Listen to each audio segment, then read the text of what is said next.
d'avoir répondu présent à cette démonstration. Donc aujourd'hui, on va parler d'un ingrédient qui est peut-être assez mystérieux pour vous. On va parler de l'okara. Alors avant de commencer, je voulais savoir qui connaît l'okara. Ouais. Ok. Vous faites votre propre okara? Non?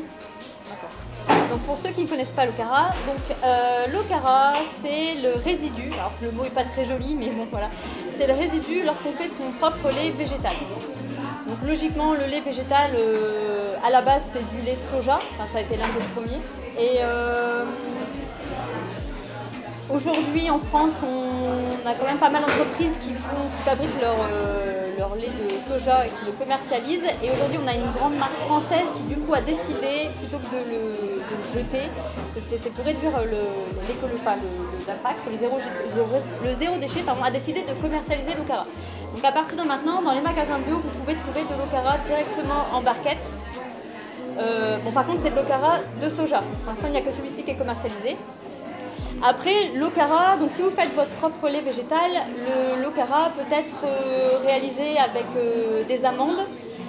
Voilà, des amandes, en général, c'est l'un des principaux okara, on va dire, le principal okara qui est utilisé, c'est l'amande.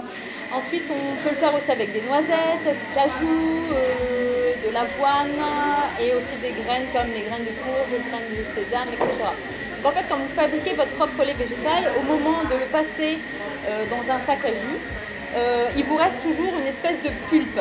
Et c'est cette pulpe donc qu'on appelle l'okara et qui peut être utilisée en cuisine. Alors, la plupart du temps, quand on ne sait pas trop comment l'utiliser, on l'utilise principalement dans des préparations comme les cookies ou les gâteaux. C'est un gel, c'est ce qui ressort. Donc pour ma part, j'ai écrit donc un livre dédié exclusivement à l'okara. Donc on reprend une trentaine de recettes. Vous pouvez aussi trouver du sucré, du salé. À titre d'exemple, on peut très bien faire des gaufres, c'est ce qu'on va faire aujourd'hui. Du fromage. On peut faire du houmous, on peut en faire des boulettes. Là, je me suis super éclatée à faire des petits nuggets qui sont super bluffants au niveau texture, au niveau goût. Après, vous pouvez retrouver aussi, on peut faire aussi des pâtes, par exemple. Enfin bref, il y a une multitude de choses à faire en cuisine avec l'okara. Donc il faut savoir qu'à la base, l'okara, notamment l'okara soja, est un produit qui est très riche en fibres, en protéines, mais qui contient très peu de matière grasse. Ce qui permet de l'utiliser en cuisine, d'obtenir quelque chose de moelleux en réduisant la quantité de liquide principalement, mais aussi certaines farines. Voilà. Donc après, l'okara peut être utilisé donc, de telle manière, c'est-à-dire, vous voyez, ça fait une espèce de pâte en fait, entre guillemets, donc on peut l'utiliser tel que. Après, si vous reste de l'okara, si vous devez faire une recette et qu'il vous en reste, vous ne savez pas quoi en faire, parce qu'il faut le consommer assez rapidement, le mieux par exemple c'est de le faire sécher sur une plaque allant au four et vous obtenez une chapelure. Donc là la chapelure vous l'utilisez comme de la chapelure traditionnelle, ou alors vous pouvez le congeler. Voilà. C'est ce qu'il y a mieux à faire. Enfin, c'est le mieux à faire. Donc si vous avez des questions, n'hésitez pas, vous pouvez m'arrêter, il n'y a pas de problème. Et donc si vous voulez bien, on va commencer la démo. Donc là j'ai choisi une recette très très simple, des gaufres, avec des ingrédients qu'on a logiquement tous chez soi. Hormis l'okara, mais comme on va apprendre à le fabriquer, voilà, il n'y a pas de problème. Alors,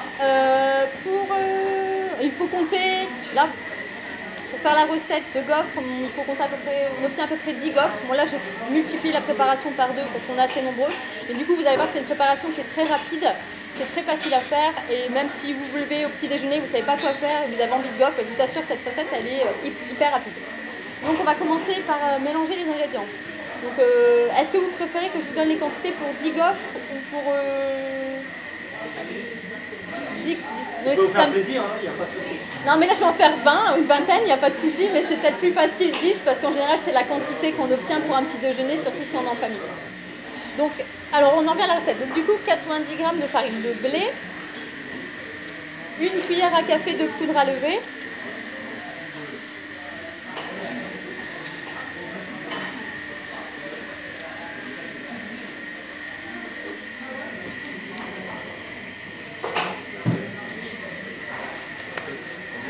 g de sucre complet, de sucre complet, mais on peut utiliser du sucre de canne. Voilà, ça.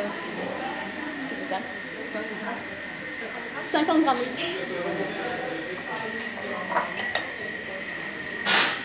Ensuite, donc, notre ingrédient mystère, donc l'okara.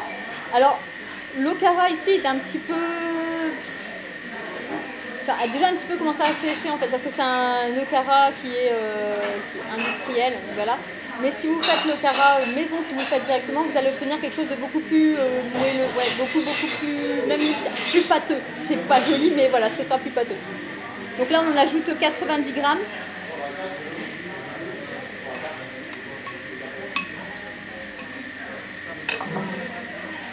Et ensuite, le liquide, donc 30 centilitres de lait. Moi, là, j'ai choisi un lait d'amande. Et logiquement, si vous êtes des très bons élèves et que vous avez fait votre propre lait, vous aurez ainsi l'okara et le lait fait maison. Voilà.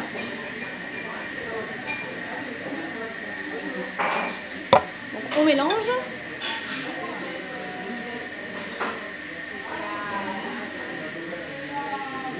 Vous avez des questions ?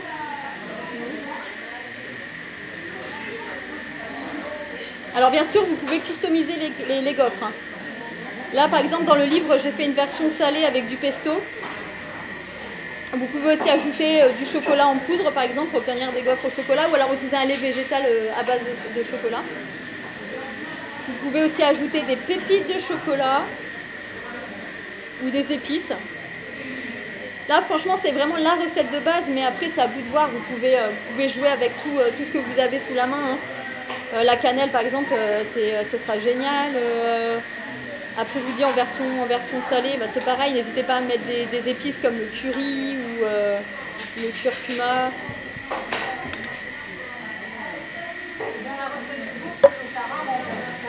Les œufs. Voilà, en fait.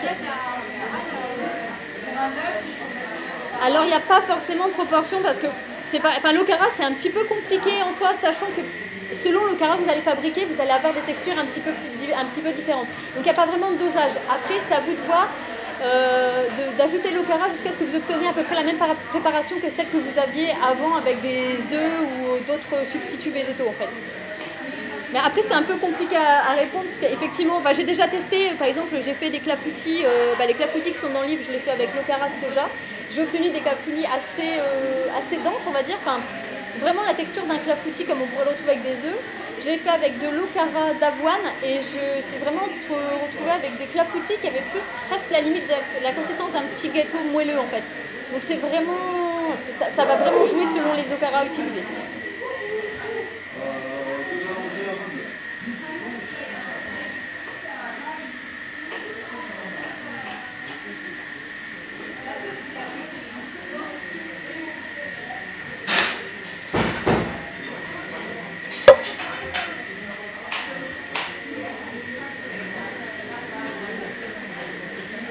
Voilà, donc là on obtient à peu près une pâte, la consistance d'une pâte à gaufres en fait.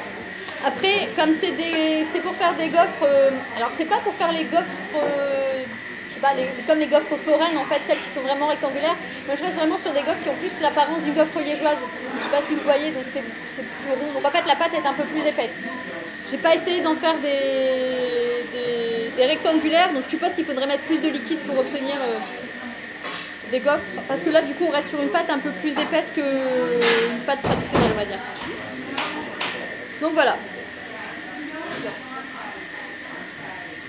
Donc là je sais pas si vous voyez, voilà, on obtient une pâte un peu épaisse, mais c'est tout à fait normal. Elle serait même un peu plus épaisse que ce serait pas gênant non plus à ce niveau-là. Bon. Donc vous mettez ça. Disons qu'en fait là c'est pareil, comme ça dépend toujours de l'okara qu'on utilise, il faudra doser. Là je vais essayer la première gaufre pour voir, mais là elle me paraît déjà pas trop mal quand même, donc c'est pour ça qu'il faut toujours... l'okara c'est vraiment l'ingrédient, on peut faire tout ce qu'on veut, mais il y aura toujours une différence, il faudra être un petit peu plus prudent sur les farines et les liquides. C'est surtout cette partie-là qui vous intéresse pour l'okara. Oui, le mieux c'est d'obtenir une pâte homogène. Après si vous voyez que ça fait vraiment des grumeaux dans la pâte, vous pouvez la mixer avec un mixeur à pied, il n'y a pas de problème. Enfin, vraiment comme si vous faites, quand vous faites des crêpes et que des fois ça fait des grumeaux, vous mixez un petit peu, vous faites pareil avec les gaufres. Mais là, oui, le but c'est d'obtenir quelque chose d'homogène. En fait, pour le livre, voilà, je suis partie sur l'okara de soja. Mais après, c'est ce que je dis au début du livre, vous pouvez le réaliser avec n'importe quel autre okara.